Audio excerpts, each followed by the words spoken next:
بسم اللہ الرحمن الرحیم۔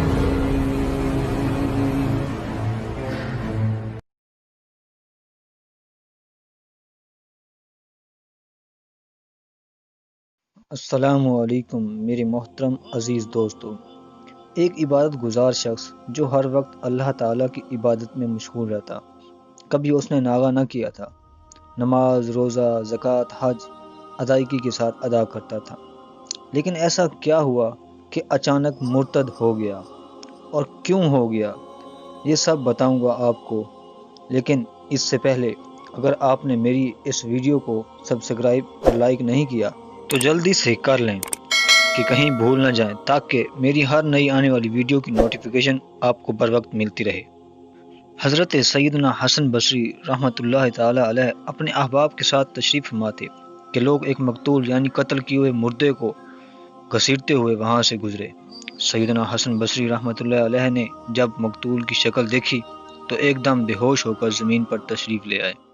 جب ہوش آیا، کسی نے ماجرا دریافت کیا تو فرمایا، یہ مقتول کسی وقت بہت بڑا عابد و زاہد تھا۔ لوگوں کا تجسس بڑھا، عرض کیا، یا سیدی، ہمیں تفصیلی واقعہ ارشاد فرمائیے۔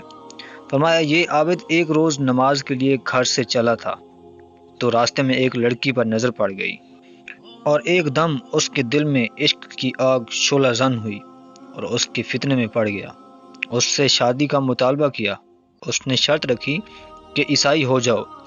کچھ عرصہ عابد نے ضبط کیا، مگر آخرکار شہوت کے ہاتھوں لاچار ہو کر اسلام چھوڑ کر نصرانی بن گیا۔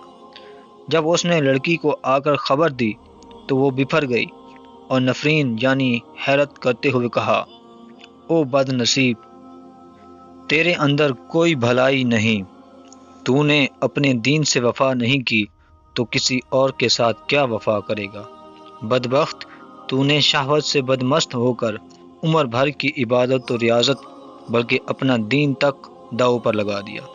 لے سن، تو اسلام سے پھر کر مرتد ہو چکا ہے اور الحمدللہ میں عیسائیت کو چھوڑ کر مسلمان ہو چکی ہوں۔ یہ کہہ کر اس نے سورہ اخلاص کی تلاوت فرمائی، قل هو اللہ احد اللہ الصمد لم یلد ولم یولد ولم یکن لہ کفوا احد۔ کسی سننے والے نے حیرت سے پوچھا، یہ تجھے کیسے یاد ہو گئی؟ کہنے لگی، دراصل بات یہ ہے کہ خواب کے اندر میں جہنم میں داخل ہونے لگی، اچانک ایک صاحب وہاں آ گئے اور مجھے تسلی دیتے ہوئے کہنے لگے، ڈرو مت، تمہاری جگہ اسی شخص کی فدیہ بنا دیا گیا ہے۔ اتنے میں یہ عاشق ناشاد و مراد میری جگہ جہنم میں جانے کے لیے آ گیا۔ پھر وہ صاحب مجھے جنت میں لے گئے۔ انہوں نے مجھے سورہ اخلاص یاد کروائی۔ جب میں بیدار ہوئی تو یہ مجھے یاد ہو چکی تھی۔ حضرت سیدنا حسن بصری رحمۃ اللہ تعالی علیہ نے فرمایا، وہ خوش نصیب لڑکی تو مسلمان ہو گئی، لیکن بد نصیب عابد شہوت سے مغلوب ہو کر مرتد ہونے کے بعد آج قتل کر دیا گیا۔ استغفر اللہ۔ اللہ تعالیٰ سے دعا ہے کہ ہم سب کی اور تمام مومن اور مومنات عورتوں کی ایمان کی حفاظت فرمائے، اور اللہ تعالیٰ سے یہ بھی دعا ہے کہ نگاہیں نیچی رکھنے کی توفیق عطا فرمائے۔ دوستو، اگر یہ ویڈیو آپ کو پسند آئی ہو تو آپ نے میری اس ویڈیو کو شیئر، لائک اور سبسکرائب کرنا نہیں بھولنا۔ انشاءاللہ نیکسٹ ویڈیو میں ملوں گا۔ اللہ حافظ۔ اور کمنٹس میں مجھے یہ ضرور بتائیے گا کہ آپ کو یہ ویڈیو کیسی لگی۔ انشاءاللہ۔ اللہ حافظ۔